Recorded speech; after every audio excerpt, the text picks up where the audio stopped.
Greetings, friends. Today let's discuss the ramifications of retractions and bad research, in how one simple study can affect everything from public perceptions to public policy. I talk a lot about statistics and studies in the social sciences, and oftentimes I'm presented with the well-met critique that much, if not all, of the field is either common sense and therefore a waste of our time to examine, or outright propaganda driven by political agendas. And again, that critique is well met. Why learn about research if it's just bullshit or common sense? To illustrate then, let's take a look at a bit of a case study in why it is so incredibly important that each and every one of us has some knowledge and understanding of how to read and interpret statistics and research methodology. Because it's not only just a surefire way to ensure that you pick up chicks by showing off your impressive manova, but also because it actually does have some serious implications for our world, be it in the realm of social interaction or, far more dangerously, politics and public health. Forever and a half ago, I made a video on Dr. Lehman's channel where I discussed some of the research regarding the topic of violence in video games.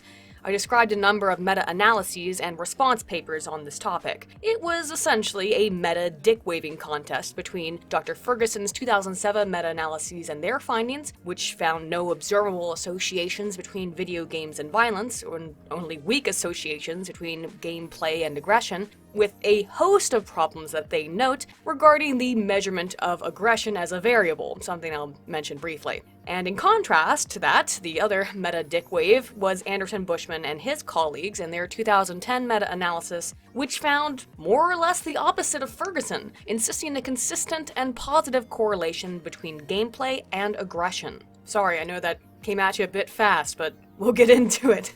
The reason I bring this up is because it's of import to us today, but also I want to point out that there are some serious criticisms of the research that has been published by Dr. Brad Bushman, going back as far as at least 2007 or 2010, in that back and forth academic little rap battle they had concerning the long-term findings of video games and their relationship to violent behavior, or more accurately, given that it is incredibly unethical to measure it with violence, aggression.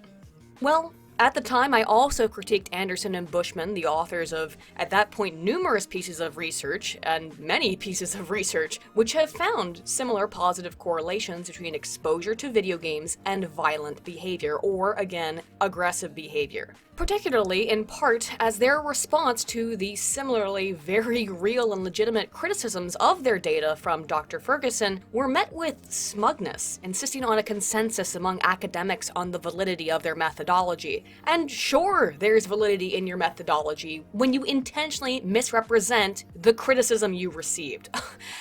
Well, you can watch that video for some more information. Again, I'll go over some of it here because it is of quite some relevance. It turns out that many of the critiques of Ferguson have likely been supported now, given that Dr. Bushman has now had to majorly edit or fully retract 4 papers that he has authored concerning violence, aggression, and media exposure after other researchers repeatedly found errors, flaws, outright self-plagiarism, and other minor oopsies in his work. So let's examine the repercussions of research. Most recently, Dr. Bushman has retracted a meta-analytic paper published in February of 2018 on his proposed weapons effect, which predicts that the sight of any weapon, be it physical or digital, will result in an increased aggressive behavior in the perceiver. Why was this paper retracted? Well, because it was seemingly identical to one published in the exact same journal about a year prior. That's a practice known as self-plagiarism. I'm sure a few of you might have heard me say self-plagiarism and wondered how the heck can you plagiarize yourself? Congratulations, you plagued yourself. Well, easily. Everyone does a little bit of copy and pasting of their work sometimes, but the reason why it's a nigh criminal offense in academia is because if you keep publishing the same thing over and over and over again, it creates a false perception within the wealth of the research that that said thing that you found has significantly more evidence to support it than it may actually have. The thing about social science is we're always looking at trends, and if you keep republishing the same data or essentially copying yourself over and over again, yeah, when other people look at your work and try to cite it, it's going to seem as if there's more support than there may actually be. This was actually one of Ferguson's critiques of Anderson and Bushman's work in 2010, with their meta-analysis containing multiple papers and sets of unpublished data from their research lab.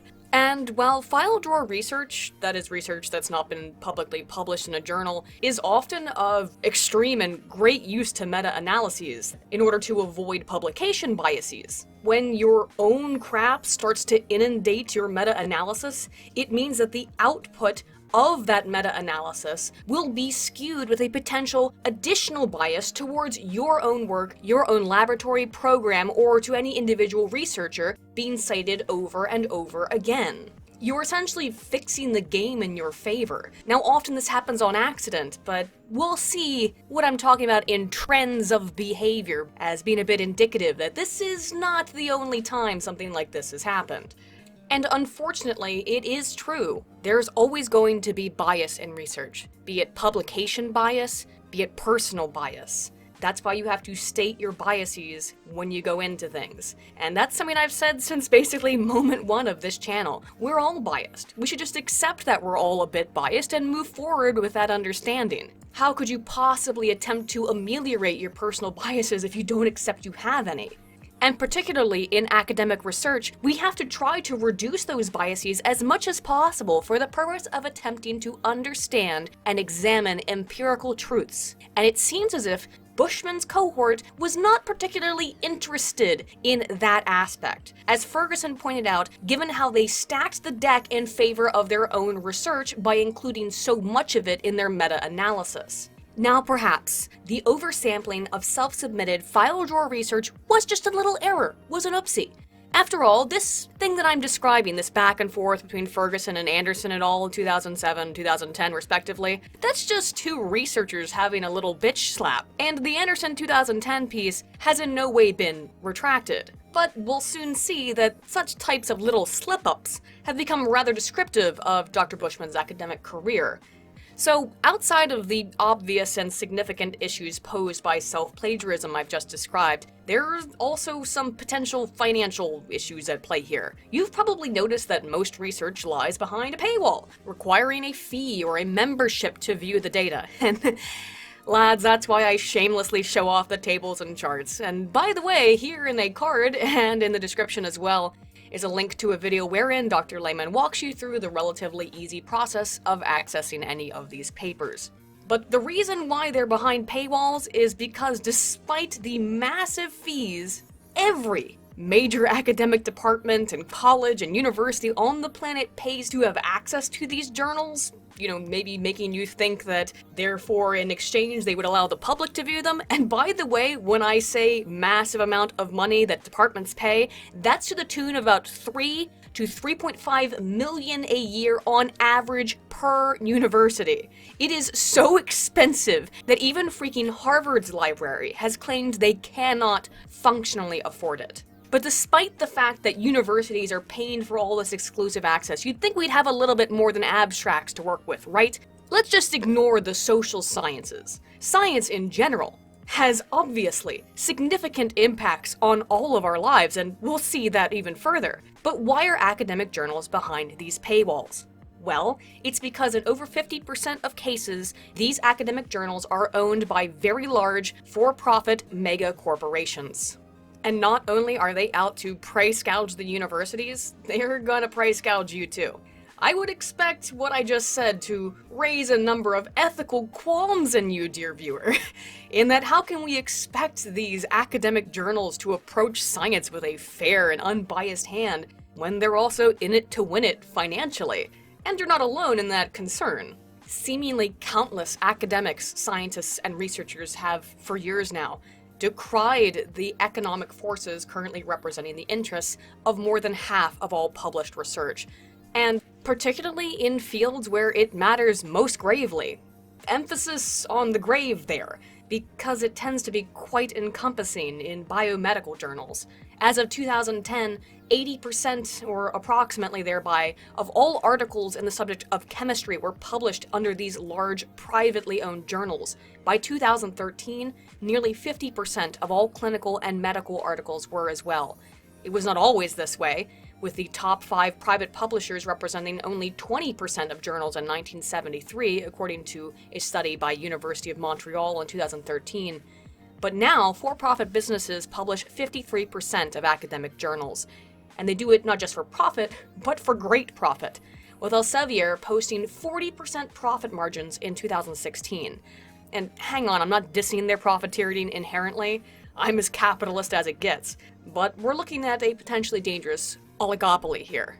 The University of Montreal study conducted by, French names, Lariviere, Haustein, and Monguian, is now potentially even outdated, given that one of the largest publishers of academic research, who I just mentioned, the Amsterdam-based company Elsevier, posted record earnings in 2017 at the level of £913 million, up £60 million from the year before. And as far as I can tell, this is an ongoing trend with the company, posting profits up 39% in 2013 when the study was conducted. Thus, a replication of this study may forward even more concerning results. And when I say concerning, you know I'm most heavily concerned with the social sciences. And Lariviere et al.'s data are potentially even more damning of journals in my wheelhouse. They found that over 70% of psychology articles were published in journals owned by these conglomerates, with articles concerned with professional fields, health, and other areas of the social sciences all soaring well above the 50% mark. Meanwhile, the arts and humanities journals remained under 20%, probably because there's less money and power to be had in your feminist rhetorical critique of whatever, I don't know. Let's use a random word generator to find out what's problematic today. Oh wait, hang on, that's actually a good one. The university really is problematic, with a prominent scholar and feminist professor at NYU having, for example, recently been suspended for sexually harassing a gay male student. #MeToo. That one's really biting you guys in the arse, isn't it? But do you know what that means? It astonishingly means that psychology and medicine are more potentially compromised by corporate interests than feminist critical cultural academic posturing about what is reality. And we're not afraid of it, are we? Eat it! You bet. Eat it raw! Raw, raw, raw. That's the spirits we have here. I bring this all up not just because it's something we should really consider, and it should be a major topic of concern for all of us in understanding how this potential oligopoly affects the research that is published. And not only because over 17,000 researchers have signed an online petition, yeah, pointless, I know, but indicative of a trend, hey, there's that word again, to boycott or refuse to work or editorialize for publishers with giant reaching platforms like Elsevier. But also because the massive financial boon that is academic publication to these companies also gives them a vested interest in protecting not just their copyrights, but the quality of their publications, when accuracy, honesty, and truth are supposedly the inherent aspects of academic rigor and research. We would expect them to try and be honest and accurate if that's what their business is based upon. Well, hasn't worked out so great so far. And it also in no way means that these companies may not have political aspirations. They likely do. Most companies have political aspirations. But it is still probably in their best interest to at least extol a certain level of effort to maintain meeting those expectations of rigor, right? Maybe it just means they'll take some steps against being caught. As a side note though, what it also means is that these businesses, which pull in billions of dollars from institutions and a paltry sum from those seekers. Hello, seeker. Now don't feel alone here in the new age, because there's a seeker born every minute. Yes, I'm Dr. Happy Harry Cox, and call me happy because I am.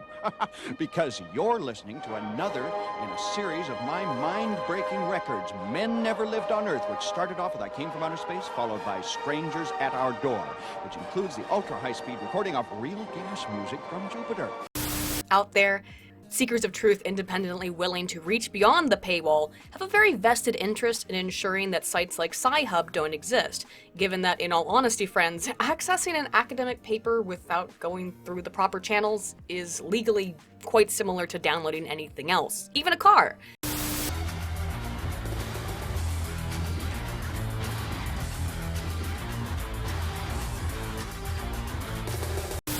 These papers are copyrighted.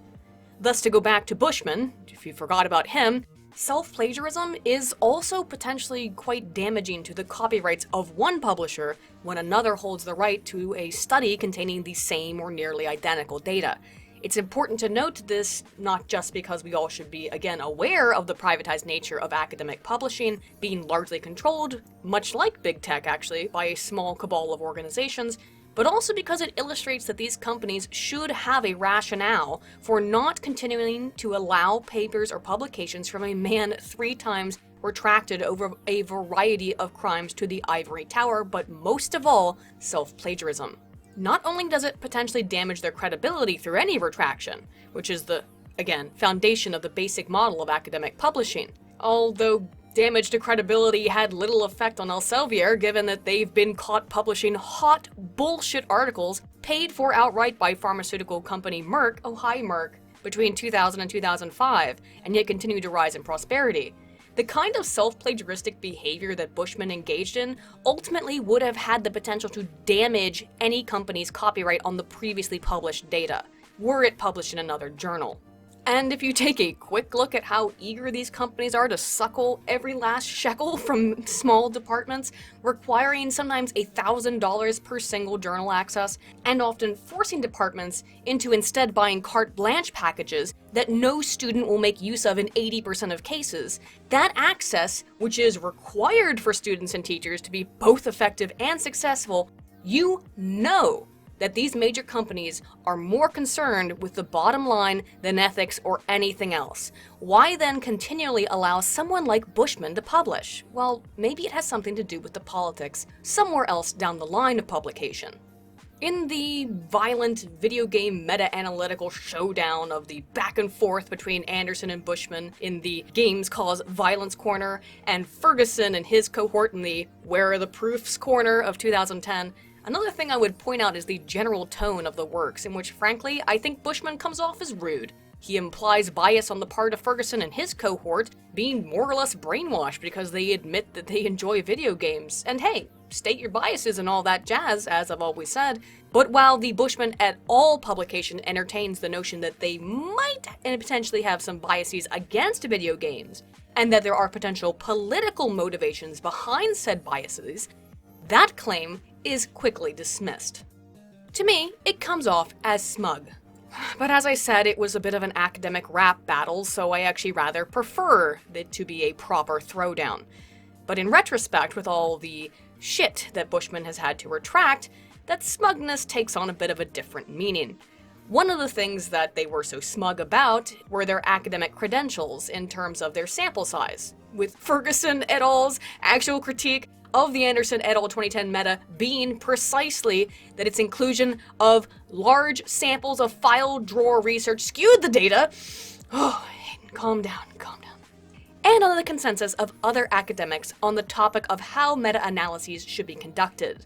One of which is disingenuous, likely intentionally obtuse kind of response to the problem of self-publication bias actually being raised, and the latter, which is just a shitty appeal to authority. My point is, you were acting pretty smug and pleased in 2010 over the critique, Dr. Bushman. I want to ask if you're similarly proud of your work now. Several years after this bout, in 2015, Bushman's work came under fire again, but this time not in the sort of format that to an outside observer just looks like a bunch of stuffy, boring academics responding to each other's papers in a journal article, but of course to a sped like myself who gets aroused by hard-throbbing data points was absolutely freaking lit. Yeah, this time it didn't go so well for those who dared to call into question some of the work of Dr. Bushman and his cohort. In 2012, Bushman and his then PhD student Jody Whittaker forwarded a study for review titled Boom Headshot, concerning the effects of violent video games in connection with accuracy and adeptness in the use of actual firearms. The study was published in Communication Research. Guys, that's one of our tippity-top journals. It's no joke. The data presented indicated a 99% increase in headshots and a 33% increase in overall hits upon a mannequin using an airshit pistol from participants who spent 20 minutes playing Resident Evil 4 over those who liked to play Super Mario Sunshine. Actually, it was Galaxy, but then I couldn't make that reference. Now, as I'm about to explain, the study has been retracted, but let what I just said sink in there for a minute as you consider why, I don't know, any person, why would any reasonable observer become skeptical of those results? I am become skeptical.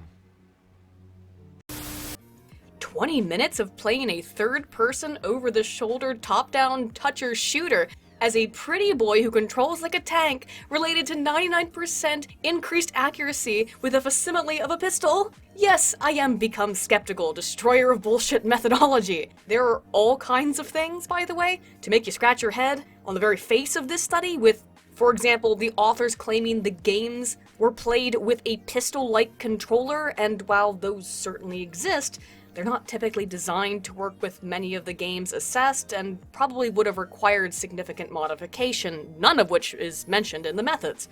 But hey, that's a bit on the technical side. Let's get back to how 20 minutos of playing this game somehow turns you into an operator.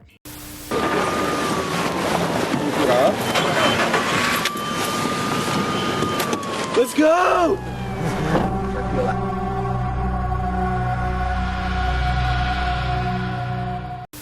And it is with good reason that these things seem a bit sketchy, because after two external researchers, Malte Elson and Patrick Markey, requested the raw data, and it is a norm of universities to require scientists to hold all data research materials for a period of about 5 years for this very precise purpose of review, they found that large amounts of said data had been outright altered and recoded.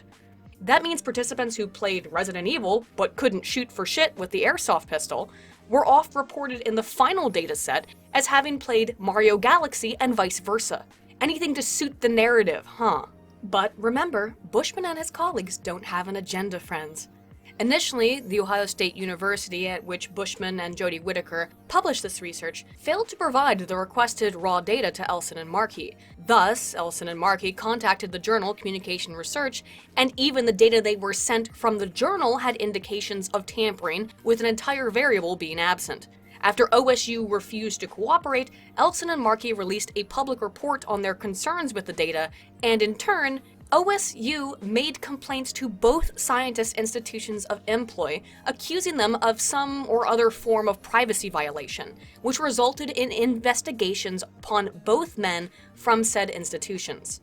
While both Elson and Markey were eventually cleared of any wrongdoing, and despite Markey's employer, Universität Bochum, how was that, guys, reviewing his work for almost a year, OSU was also quick to distance itself not from Bushman, but from his former advisee and PhD student who had subsequently completed her doctorate at the university by stripping her of said PhD. Bushman, interestingly, received no apparent punitive response from OSU, and in fact, he called the entire thing a witch hunt.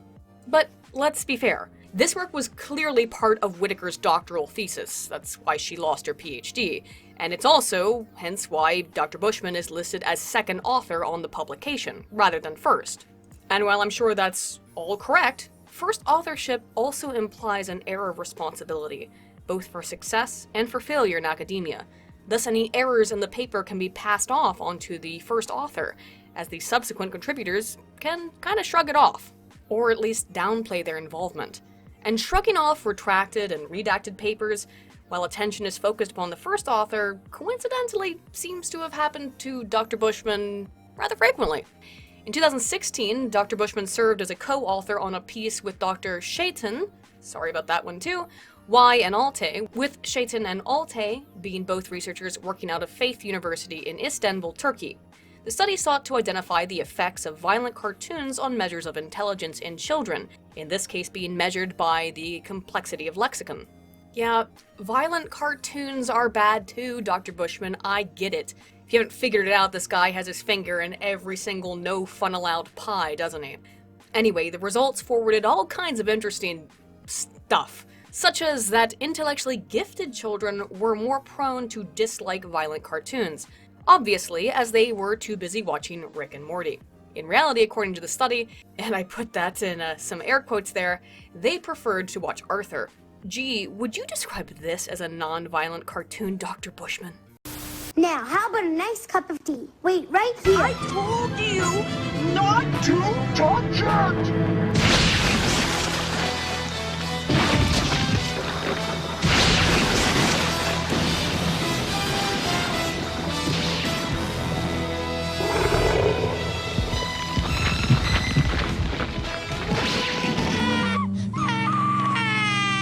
Arthur Timothy Reed, come here. Uh-oh. More importantly, the data indicated that watching a violent cartoon stunted any intellectual advantage of the gifted children over non-gifted in task performance. Wait, shouldn't you want that if we're trying to make everyone equal in outcome, right? Idiocracy my shit up, fam. Let's just make everyone a fucking moron. I mean, I sure like violent cartoons. Me grug. Me watch violent cartoon. Make grug brain hurt. Sometimes grug think to grug self.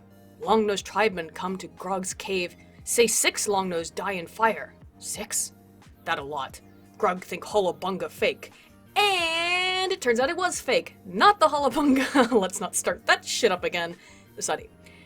Or at least it's a bit odd that when the researchers were asked to submit their data for further peer review, strangely, one of the Turkish fellows, Altay, who supposedly collected and possessed all of the data, went completely AWOL. Reportedly due to the ongoing civil conflicts in the nation. Really activates my academia. The end result is that the paper was retracted. So, another strike for Bushman. Although, again, he came out unscathed personally, with seemingly all of the blame being placed solely on the 2 researchers from Turkey, particularly Altay, who seems to have just mysteriously vanished. So we've now looked at 3 retractions from Dr. Bushman, who claimed extensively in his response to Ferguson in 2010 that he and his cohort were aware and actively working against bias in their work. It's essentially an excuse for their overuse of self-produced datasets in their meta-analysis, which still forwarded weak correlations between, by Bushman's own admission in this response, weak and inconsistent measures of aggression. Aggression often being measured by things like playing a loud noise into someone's headphones. It seems as if you've fucked up a bit for someone so committed to ensuring politics don't affect your research. The first retraction was over a study that was proven to have used falsified and edited data. The second over a study of which no one has the data because it vanished into a Turkish prison. Joey, have you ever been in a Turkish prison? And the third because you plagiarized yourself. Despite all this, Bushman has remained safe in his position of authority as he plays the role of mere co-author, despite the fact that he serves as an outspoken advocate for policy change and potentially affects government decisions, which I'll touch on more here in a moment. But first, let's discuss the final strike against Bushman, in the recent heavy editing made to another one of his articles. As I mentioned, Bushman had to retract an article published this year, which was nearly identical to a paper published last year. But the criticism towards his work was not even limited to the self-plagiaristic aspect of that. The original study that was to be self-plagiarized was found to contain numerous errors and has since been significantly edited. Dr. Arlen James Benjamin of the University of Arkansas Fort Smith was the first author on both of the retracted and heavily altered papers, and has, as typical, been the onus of most of the concern regarding the errors in both plagiarism and in variable coding, as the latter was the proposed problem with the initial study to be plagiarized. Dr. Benjamin has made a public apology, calling his own work sloppy. Bushman has made no such statement. Much as in the Jodie Whittaker case, strangely, it seems certain variables in Benjamin and Bushman's initial 2016 publication on the weapon's effect, indicating a positive correlation between the mere sight of a weapon and aggression, were miscoded to forward the opposite result of what they were intended to assess. I should note that despite my bullshit meter being at maximum in light of Bushman's trends and behavior, the researcher who discovered this error in coding, Joseph Hilgard, believed it to be an honest mistake. And hey, maybe it was. I know fully well how easy it is to make an error in coding a variable. But I'm only a doc student, not a tenured PhD with decades of experience under my belt and the ear of the mainstream media and politicians on a topic of major political intrigue. Thus, after being pressured over seeing the miscoding in the data and therefore inaccurate conclusions drawn, The journal allowed the researchers to edit the paper rather than fully retract it, deleting a large portion of the discussion section which described the practical outcomes of the data, basically admitting that the data are pointless, speculative nonsense that should in no way affect public policy. They also had to completely remove the section that indicated a positive correlation between the sight of a weapon, real or digital, and aggression. You know, the entire purpose of this study, the entire concept of the weapon effect described, making the entire thing, in even its extensively altered state, amount to a hill of beans. Your study is pointless, and that's coming from someone who often gets excited by published studies that fail to reject a null hypothesis. Aiden, you say, why does all of this matter? You sure seem mad at this Bushman guy. What did he do to burn your bush, man? I think at this point I should have described why I'm a bit miffed already, but it gets worse, friends, because Dr. Bushman is a public advocate against violent video games who frequently catches the ear of politicians and potentially has the capacity to make major decisions regarding regulations and restrictions on gaming, or anything else. He has not only been a prominent media figure in the campaign to stifle or restrict violent video games by claiming that they're all responsible for violence, but has been consulted regarding policy after major school shootings, as he co-authored a report, for example, on youth violence through his position as co-chair of the International Society on Research and Aggression just this year. This report was submitted to President Trump, Mike Pence, Betsy DeVos, each and every governor, senator, and House representative of every state following the shooting at Marjory Stoneman Douglas High School in 2018. Bushman, who puts his name first on this report, interestingly, and his colleagues reported to the president and to the rest of the US government that media violence, particularly video game violence, has been thoroughly and scientifically linked with violent behavior. Pro tip, it hasn't. While espousing that concerns of the public or of politicians regarding mental health being a factor in violence are, I cannot make this up, you guys, a misperception. You have a single fact to back that up? Yeah. Number one, that's tip. Well done. Weird. Hang on, what's this? All of a sudden, these data just fell into my lap. This 2007 review from Jovel et al. Of 22 studies published between 1990 and 2004 found that mental disorders accounted for between 5 and 15% of all community violence, and reported that perpetrators of homicide are 10 times more likely to have schizophrenia than the average population, up to 16 times more likely when alcohol or substance abuse was involved. An analysis of another 204 studies found an increase of 48 to 68% in violent behavior in those with serious psychoses, as found by Dougal, Guy, and Hart 2009.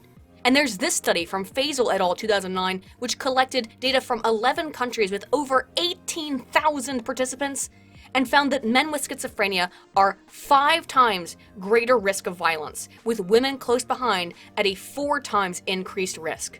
Show me those numbers in association with exposure to violent media. Oh wait, you can't. You tried and you failed over and over again. It should be obvious now why all of this matters to us. And despite my support of Trump, he clearly doesn't get video games. You know, being a 70-year-old boomer and all, and I'm sure his interest in games is mostly relegated to their use in lawn mowing simulation. Look at those boomer power. Hey, dang, something pick up that dang old rock. Man, this dang old piece of dang old fucked up. Get out there. I ain't got no fingers! But he is, as much as anyone else, susceptible to deceptive information. Or what would you call it, Mr. Trump? Fake news. It's fake. Phony. Fake. Particularly when coming from a social scientist or a bunch of social scientists with as much support as Dr. Bushman. Do you remember this from Trump, where he talked some shit about video games and linked them to violence?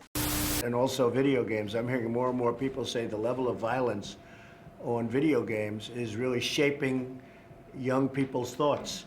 And then you go the further step, and that's the movies. You see these movies, they're so violent, and yet a kid is able to see the movie if sex isn't involved, but killing is involved, and maybe they have to put a rating system for that. And you know, you get into a whole very complicated, very big deal But the fact is that you are having movies come out that are so violent with the killing and everything else that maybe that's another thing we're going to have to discuss. And a lot of people are saying it.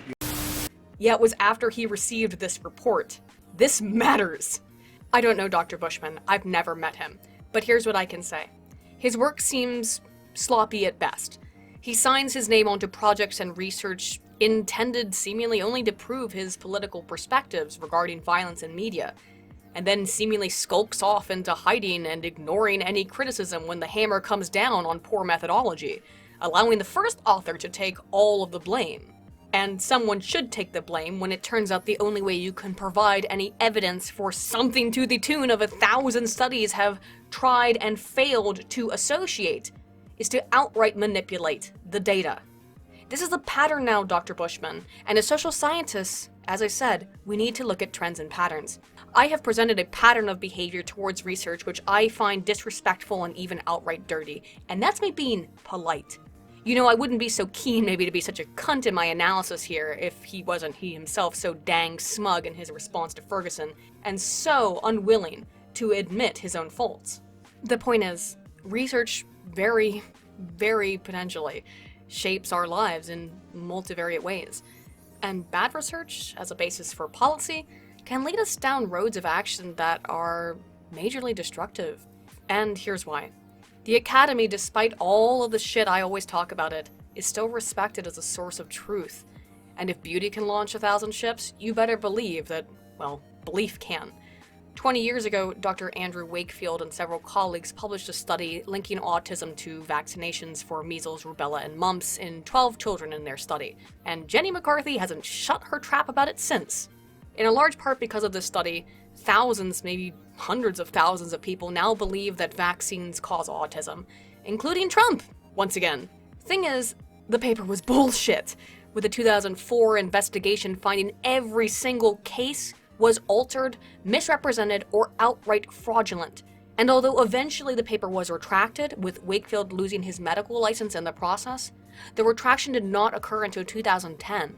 By that point, the damage was already done. Well, now on the rise again, in 2008, vaccinations in the UK reached a low of 80%, having dropped from a high point of around 90% in the preceding years before the study's publication. In 1998, there were 121 confirmed cases of mumps in the UK. In 2005, there were 40,000. One shitty study created an entire political movement and research regarding vaccines and autism to provide evidence of this debunked paper's validity continue, with a 2016 study of the HPV vaccination being forced into retraction, but then republished with considerable alterations. That study, by the way, coming from researchers who, shockingly, have a political agenda, with one of the co-authors, Dr. Shaw, saying the term anti-vaccine is akin to a racial slur. No, it's not. First off, no. No, it's not. Do you know how I know it's not? I said to him, is because we're saying the word anti-vaccine. And we're not even saying what the N-word is. If you're comparing the badness of two words and you won't even say one of them, that's the worst word. Or with another study published in 2016, comparing vaccinated and unvaccinated children and reporting higher rates of developmental problems in the vaccinated. Except that study was also retracted and then republished in 2017, and then temporarily retracted again, but is now out there. One shitty study caused all of this. But since we're primarily talking about video games here, let's touch on that. Recently, the World Health Organization added internet gaming disorder as an official behavioral problem or addiction. A few years back, it was also added to the DSM-V as an informal disorder needing further study. I personally think there is some good evidence for that, given that video games stimulate parts of the brain associated with reward and pleasure, and therefore have potentially a very similar reaction or response to any other reward-based addictions, like gambling. We can see here in some fMRI data from Han Huan and Renshaw 2011 that video game addiction, which was called that even back in 2011, responds similarly to chemical effects as do any other form of addiction. That there seems to be some reasonable data behind. And it makes sense when you consider that video games involve systems of arousal and reward that again are similar to other addictive substances or practices. are just plain old Skinner boxes. Press X to inject more dopamine. Need more dopamine. More serotonin. What I'm getting at is that it's really easy to think all scientists, all researchers are always out to prove their own biased point, promote their politics or what have you, particularly when we look at people like Dr. Bushman, who has a clear agenda. But I want to stress that we do need to look at each case and instance individually, because it's not all bullshit. I would argue video game addiction is probably a real addiction, distinct and separate, but similar to any other addiction, in anything that induces an aroused state. And that diagnosis making its way into the DSMV and now through the World Health Organization should serve as a shining example of just how research on games can affect the real world. It goes further than that into public policy. This year, the Netherlands placed heavy restrictions on the use of loot boxes, claiming some of them to be illegal, and Belgium has now outright declared them all illegal. Regardless of your position on the legality of any addictive substances, come on. Am I really supposed to believe that this isn't at least kind of a proxy for gambling? And therefore, if you're worried about gambling as a public health problem, a public health problem. I mean, this guy who blew 17 grand on virtual hats seems to think it's an issue, although that might be a bit personal. And plenty of you here on YouTube may recall the CSGO lotto scandal, seemingly designed to encourage children to pump e-quarters into a slot machine. But instead of chips you can exchange for legal tender, you get a digital representation of a knife. You can also actually trade for legal tender. Well, no licenses for that knife, gonna cut it now in Belgium apparently, likely due in part, or majorly in part, to research on gambling and gaming addiction. And again, that's the reason we should be aware of this. Thankfully, Dr. Bushman's research has been continually and continues to be called out by others who have time and time again noted not only a bias in his work, but in his personal proclivities when it comes to political action. The problem is, as I've always talked about though, state your biases. Dr. Brad Bushman, for whatever reason, thinks that guns and video games and fun are bad. Yeah, that's me being very biased there. See how I admitted it? But for whatever reason that he potentially personally has for this, his career has been in a large way based around proving that video games are related to aggression. And ultimately, if we look at his report to Trump, violent behavior. That's the point. And here's the problem when it comes to science. When you go into any area, any field, looking to find an answer that you already believe to be true, that potentially heavily alters your perceptions and results in either a type 1 or type 2 error. Again, I don't know Dr. Bushman, but I'm very dubious of his research. And we all should be dubious of all research, particularly knowing the extent to which mega corporations essentially own academia, and the potential impact misleading can have on changes to policy and politics. It took over 10 years for Wakefield's autism vaccine study to be retracted. And as I said, by then, there's no turning back. The power of academia has influenced society to the point where, really? People will just outright say, I don't believe you. Here's what the research shows. Here's what the data show. And I've seen this before. For example, a study I've cited numerous times, I believe as an example of this, Verlust Eves and Hatemi 2012, received international media attention when it indicated that there was a link, a positive correlational link between conservatism and psychoticism, only to find out several years later, in 2016, that they had flipped the variables, and it was actually liberals who were higher in psychoticism. The researchers were allowed to merely edit their paper, despite the fact that their original reports were published again internationally by pretty much every single fucking media outlet. As, oh, look, conservatives are crazy. Conservatives are nuts. When it turned out, it was a complete error. And astoundingly, the researchers claim it doesn't mean anything, that they were wrong and had to correct their paper. I'm honestly astonished that paper was allowed to remain corrected and not entirely retracted, when everything that you were studying, or at least everything that was reported on of what you were studying, was found to be the opposite. And that wasn't even the only one, that was just the major one. There were 3 other papers that all were erroneous in their correlation between psychoticism and conservatism. But it doesn't really matter that they've retracted it, because the damage is done. People already believe this because they saw that a scientist said it. And while I absolutely value beyond measure the work of people at places like Retraction Watch, and the many vigorous scientists who work, often to their own peril as we've seen, at uncovering these untruths or errors, when it comes to the general public, well, there's primacy and recency effects. Normally the first impression is what we tend to take with us.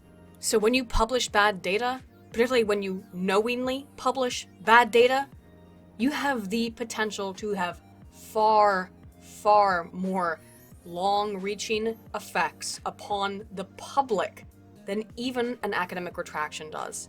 Because although I'm talking trash here, most of you have probably never heard of Dr. Bushman. You might have heard of some of his results, some of his research, but not of the retractions. Not of the errors in the work. And as a major caveat before we conclude, I do want to make it clear that given Dr. Bushman's work concerns a highly politicized topic, it is surely under a much tighter microscope than people in the same field studying, say, player-avatar relationships. Now, you would think, though, that knowing the political nature of your work, that would mean he would then try to ensure that his data were razor sharp.